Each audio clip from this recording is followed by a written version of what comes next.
Did Antman and Wasp Quantumania live up to its name? Let's talk about it.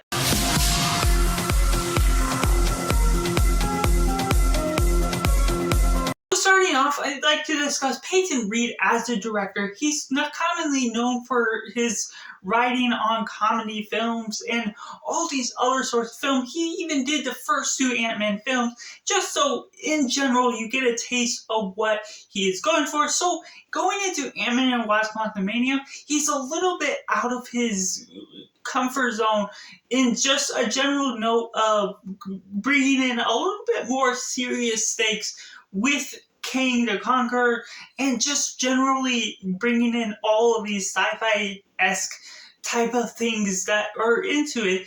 And I don't think it entirely ruined what it was going for.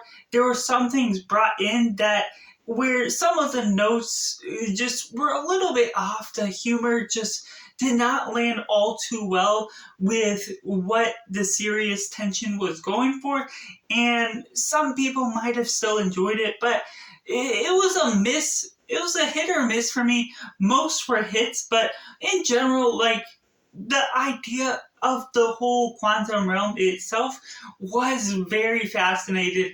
The script itself almost reminded me a little bit of Strange World from Disney's most recent animated film, which I did enjoy that. So I did get that same feeling within this, and it was a good vibe that I could be able to chill with it. I do like science fiction and all that sort of science exploring world.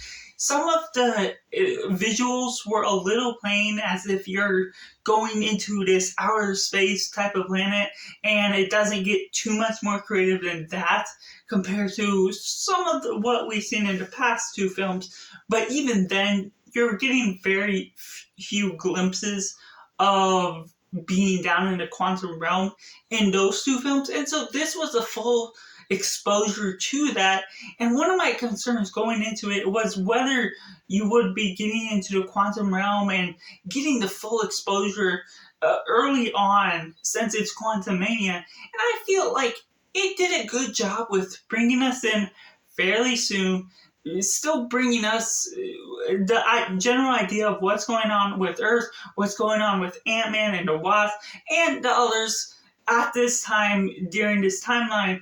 And I feel it did give us a good setup to what we're going into the quantum realm. It gave a good setup to Cassie, bringing her as part of the team that I wasn't entirely sure how she would be brought in, how she would get her suit, and it did give the right amount of answers that it needed to before setting certain things up. And so the exposition was not all too long and produced a good amount of what we're looking for when going into this film. And as it progressed, with a gradual progression that was pretty good and well rounded for what it was after, I got a good general sense of what it was going for. There's some characters that are missing from the first two Ant-Man films that it felt a little odd without their presence, and could have added a little bit more of the general humor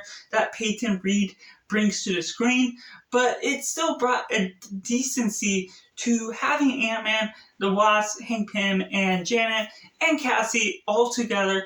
Now, even with that set of characters, there were a couple of those characters that felt a little bit in the back burner, that didn't quite get the huge moment to shine that they should have been.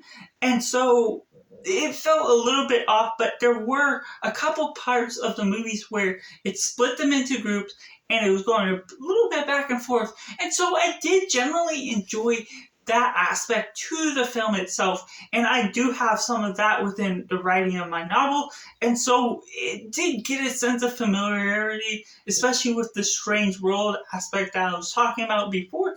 And so the humor was a hit or miss. The idea of all these different things and an introduction of Kang was really well done.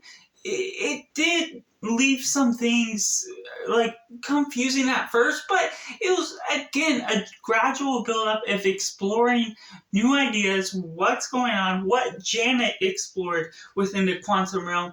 And there were some things where Janet was holding back that almost felt a little frustrating, but you get the general idea that she had some general sense of trauma, and so it was hard to share those things when she's back on Earth, and hard to get and process through those emotions. And so you're getting all that as you're going through the quantum realm and having all these different things. And so it'll be a little bit of a hit or miss for some people, whether it worked or not, which is why there is some controversy over this film because of the way it does take risks with what it's going for, with the humor, with some of the ideas of what they do with this other side villain that I won't spoil if you hadn't already seen this trailer for it.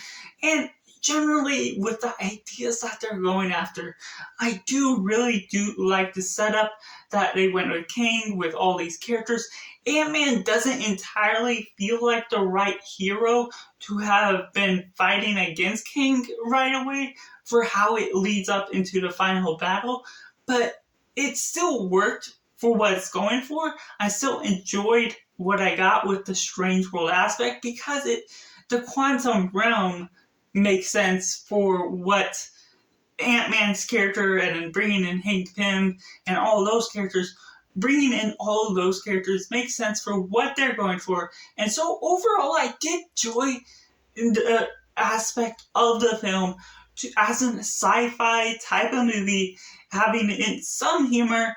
Some things didn't work quite so well, but overall, I enjoyed this movie, and I have to rate it a 7.5 out of 10, and that's just my personal thoughts for the start of Phase 5. Let me know down in the comments below what you thought of this film. Was it a complete flop for you, or do you generally enjoy what you got out of this film? Hope you enjoyed. Thank you for watching. Be sure to check out some of these other videos.